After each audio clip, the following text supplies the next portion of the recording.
Welcome, everyone, to 8 Awesome Photography Questions. Thank you for being here once again. And those of you who wish to answer questions, you can do so. You can share something on the side over here at blab.im. And those of you over at Periscope, thank you for joining us to watch the show. You get to see kind of the behind the scenes of making this show. Hey, let's get to it. We have 1 minute to go before it's officially 11:30, which is when the show is starting today. In the future, I will have it posted over at Rosh, blab.im/Rosh Sillers. And of course, you can see the show over at roshsillers.com and YouTube, and I have it up on iTunes, I have it on iTunes, which goes through my Creative Marketing Podcast feed. So here we go.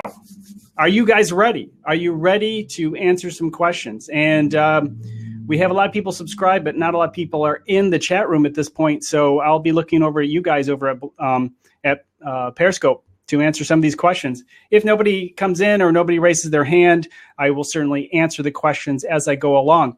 Now, last week, I had a question related to a compositional technique. This is our first question.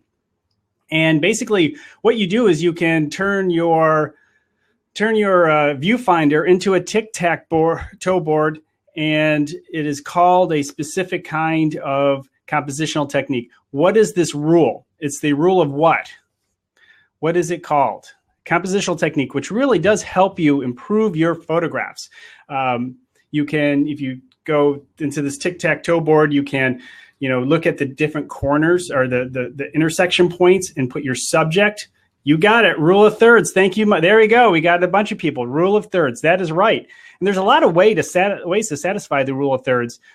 Periscope folks, thank you. And so one way you can do it, of course, is look at the intersections and put your subject on those intersections. One way to always satisfy the rule of thirds is to just fill the frame. Fill the frame with the subject. Now, here's the crazy thing. So we have this tic-tac-toe board, and we look at our owner's manual, and it tells us to put the subject in this one spot. And where is that? In the middle. And that is the one spot we're not supposed to put anything in the rule of thirds. Another thing you can do is draw a line diagonally across your viewfinder and make sure your subject is either above or below that line, that diagonal line. That's another way you can always satisfy the rule of thirds. All right, good question. That was number one. Number two, there's a new update in the iPhone OS app, OS 9, and now you can ask Siri to do what? What can you now ask Siri to do? Anyone? Something good for photographers, especially you iPhone photographers out there. Anyone coming up? Make tea. Not yet, but good answer. Anyone ready? Over at Blab? Show images by location. Yes, you are search images. Search images by location or search for images and pull images up. So yes, I'll accept that. Good job. Good job. All right, let's go on to number 3, the third question. This may be a little tougher for some of you, but it's an important question. This is a very important question for digital photographers, especially. And this is my friend Peter Krogh, who wrote the Damn book, is the first person who introduced this to me, and I still go by it and I still recommend it. What does the 3-2-1 rule stand for when it relates to digital files? 3-2-1 rule. And if nobody gets this, that's fine. I'll certainly explain it. But it's an important one to consider. 3-2-1 rule. Anybody on Blab? How about Periscope?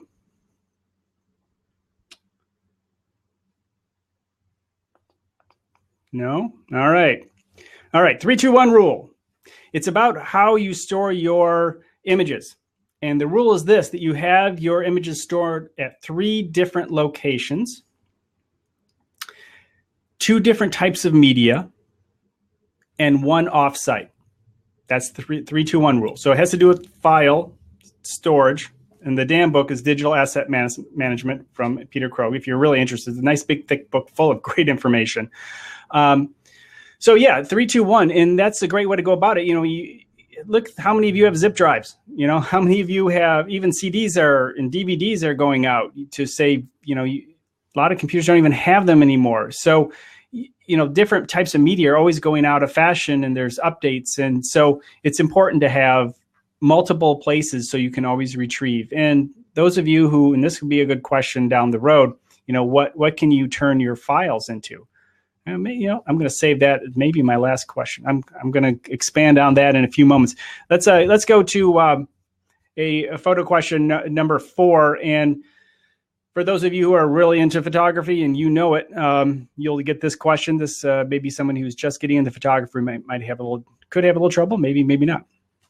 Here's the question: shallow depth of field. Will you get a shallow depth of field? And let's say it's a long lens. Let's not get into semantics here. Let's just say it's a long lens, shallow depth of field. Let's use a 50 millimeter. Let's use a 50 millimeter. Keep it even. All right. So shallow depth of field, because as we know, it changes, with your different lenses.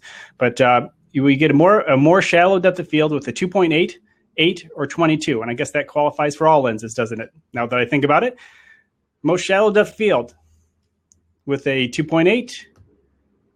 f8 or set at f22, your aperture. Pretty straightforward. 2.8. There you go. 2.8, 2.8, and your lens doesn't have to make T. Thank you. All right, let's go on to the next one. That was pretty easy. Okay, there's a Photoshop tool that lets you reshape subjects and objects in a, in other words, let's say I take say you have big cheeks or something and 2.8, and you want to push them in. Liquid, good. Liquify. That's what I was looking for. Sorry for those I jumped on it. But yes, that's the Photoshop. I didn't know if I was really describing it well, but so I thought I would just take the first good answer, which it was a good answer in Liquify. If you have somebody or something you want to push around on the page, it kind of liquefies the page. It's very easy to find under filters, and use Liquify, and it kind of liquefies your photo, and you can just kind of push and maneuver things around. And I use that all the time, and many people appreciate that. So that's a good way to go. Liquify is the answer. Okay, let's see. The number 6 question. A 50 millimeter, a 70 millimeter, and a 300 millimeter lens. All these lenses are called what? What do they have in common, and what do people call them?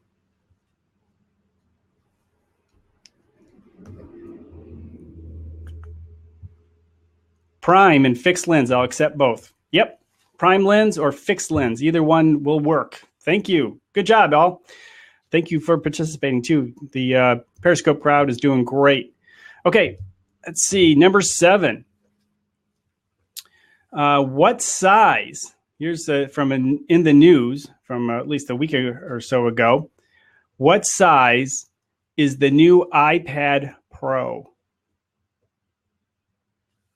It's big. Something that photographers may appreciate. Hey, how you doing? We got someone on.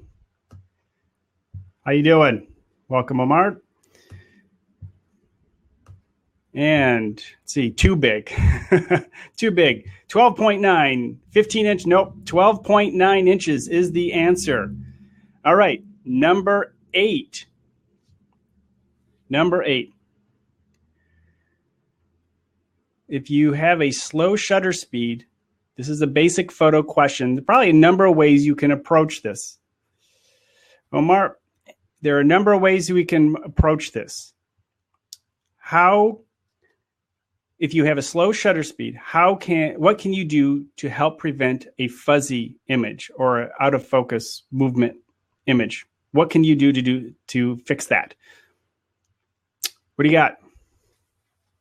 So there are a number of answers that would qualify. Another basic photo. Tripod, absolutely. What's another way to go about that? Burst of 3 images. Increase ISO and shorten shutter speed. Shutter cable, tripod. Yeah, absolutely. You can use a timer. Put it on, you want to do the old selfie, put it on a rock and put it on a timer and run around. That's one way to do it in the night, or just a slow shutter speed, put it on a maybe there's a brick wall, you could put it and do a shutter speed. There's a lot of different ways. Focus on item you want to capture first, and then move with the subject and capture the image. Yeah, kind of like panning. That's one way. That's kind of, if you're moving along with the subject and it's a slow shutter speed, that's kind of panning, and you'll get the movement behind the subject. That's another way to go about it. So there's a lot of ways to answer these questions. So it's very good. Okay, that's the end of the 8. Now let's ask next week's first question to keep you going. And this is show number 3. And, actually, I say next week, it's probably going to be Thursday or Friday. I'm going to set up the show after this show, and we'll do this again. And, if you listen to a series of these on, again, iTunes or YouTube, these are kind of building up into a nice series of good photography questions that will help you think about your photography, hopefully. And if you have some questions you think I should ask that you think will be beneficial to people who are interested in photography, feel free to email me, rosh@rosh.com. You can always follow me at Twitter @roshsillers.com, and share this show. And the more people who are involved in asking questions, are you going onto deeper subjects? Absolutely. I'm probably going to have some very light subjects and some deeper subjects. There's going to be a mix because so many different types of people watch this show. Some people, very basic level, 1 or 2 very basic photo questions, but then kind of a mid-level, and then hopefully something that's a little bit tougher. And if you have some ideas of some of those tougher questions, feel free.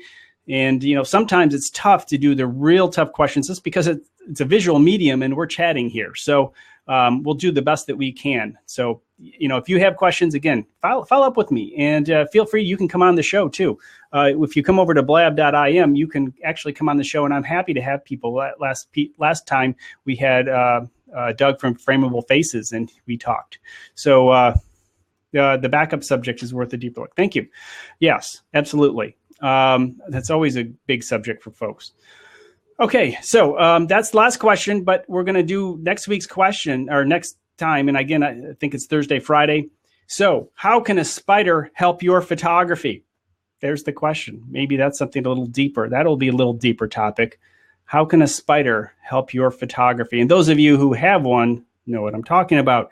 And there are various ways you can go about this, but it's very important to keep consistency. Ooh, there's a hint in your photography. All right. Well, thank you, everyone. Let's continue to grow this show, and let's just there's a lot of opportunity. I would like to have some people come on, and we do this over at markethacking.org, and we actually have a couple people on, and we pose questions to the audience, but we also pose questions to our guests. So if you'd like to be a guest, again, email me.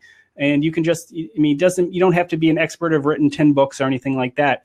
If you're a photographer with interest, you don't have to know every question. All you have to do is participate. All right. Thank you so much. I'm going to turn off the Blab and then Periscope. Thank you, everyone, for participating this time. Again, the next show will probably be next Thursday or Friday, and make sure to tweet this out and share it on Facebook.